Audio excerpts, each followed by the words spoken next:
Azhar, lahir di Jakarta 10 Juli 1975. Umur 45 tahun, adalah seorang aktivis Indonesia.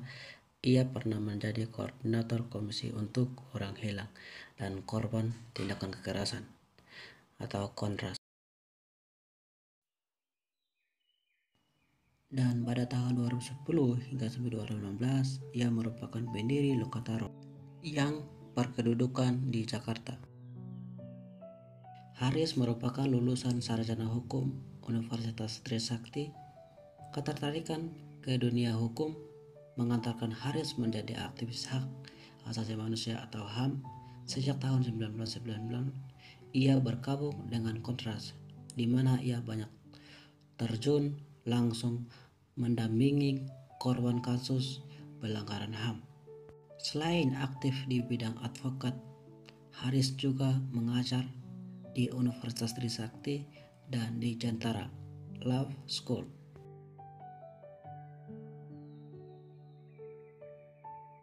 Ia merupakan keturunan campuran antara India Pancar dan Makassar. Ayahnya bernama Sabir Ahmad, berprofesi sebagai pedagang, dan ibunya bernama Sabiada, ibu rumah tangga. Haris adalah anak bungsu dari 4 saudara, 2 perempuan dan 2 laki-laki.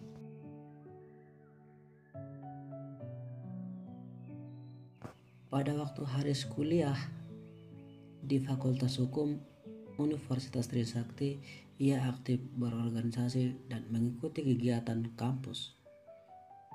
Ia aktif di Senat UKM, unit kegiatan mahasiswa seni budaya pada masa reformasi 1997 hingga sampai 1998.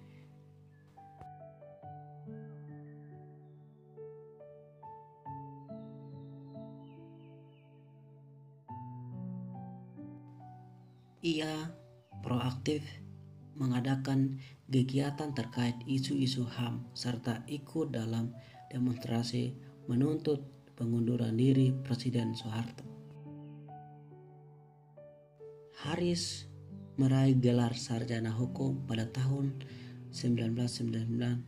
Kemudian ia menempuh pendidikan magister di University of Essex, Inggris dan lulus pada tahun 2010.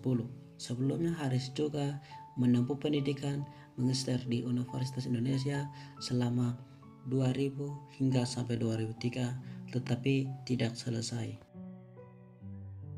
Pada tahun 1999, Haris bergabung dengan Kontras, sebuah LSM HAM berskala nasional yang berbasis di Jakarta. Ia mewakili karirnya di sini di berbagai posisi melalui sukarelawan, divisi advokat, anggota staf monitoring, dan biro riset, kepala dokumentasi penelitian, biro kepala riset investigasi, dan biro database, wakil koordinator Kontras, dan puncaknya ia menjadi koordinator Kontras pada tahun 2015. Sepanjang berjalan karirnya di Kontras, Haris menang berbagai isu yang bergabung dengan HAM di Indonesia.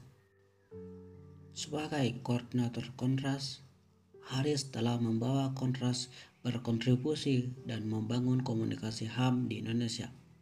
Ia merupakan bara penting Polri dan TNI marah pada tahun 2016. Kala itu Haris berani menyebutkan apa keterlibatan aparat kepolisian dan TNI pada beberapa narkoba yang dilakukan terpidana mati kasus narkoba Freddy Budiman. Akibat pernyataan tersebut, Haris dilaporkan ke polisi atas pencemaran nama baik pada Selasa 2 Agustus 2016. Haris tidak hanya aktif di Kontras pada tahun 2012 sampai 2016. Haris terpilih menjadi anggota Komite Eksekutif Forum Asia, organisasi HAM seluruh Asia. Kemudian pada tahun 2014 sampai 2017, ia diangkat menjadi wakil ketua Invit Indonesia periode 2014 hingga sampai 2017.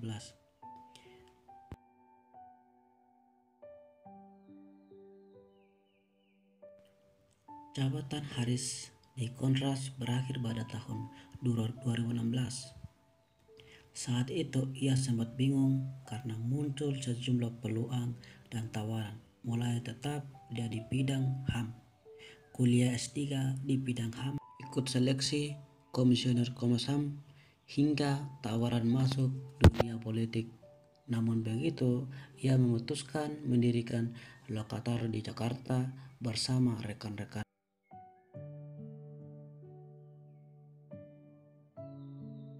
Di Lokataru, Haris menjabat sebagai Direktur Eksekutif. Lokataru aktif merespons berbagai peristiwa berkaitan dengan hukum dan HAM hingga saat sekarang. Pada tahun 2019, waktu pemilu, Lokataru mengeluarkan pernyataan mengenai sikap golput, membuka posko bagi petugas KPPS serta turun aktif. 2019, waktu pemilu, Lokataru mengeluarkan pernyataan mengenai sikap golput, membuka posko bagi petugas KPPS, serta turun aktif memantau kerusuhan dari tanggal 21 hingga sampai 22 Mei usai pemilu 2019. Ia tak hanya menjadi LSM Lokataru, juga memiliki divisi atau kantor pengacara. Sebagai kantor hukum profesional, Haris menerima urusan perkara publik, mulai dari perkara pidana, perdata, tata usaha negara hingga kasus perceraian. Lokataru telah melayani banyak klien dari berbagai latar belakang. Ada pengusaha, ada pula pejabat, pengamat politik, menjadi salah satu klien yang dibela Lokataru. Itulah profil dan karier sebagai aktivis kemanusiaan yang adil di Indonesia. Terima kasih. Jangan lupa like, komen, dan subscribe. Bagi yang sudah subscribe, bisa share ke teman-teman agar teman-teman juga kita bisa mengetahui bersama. Oke, salam.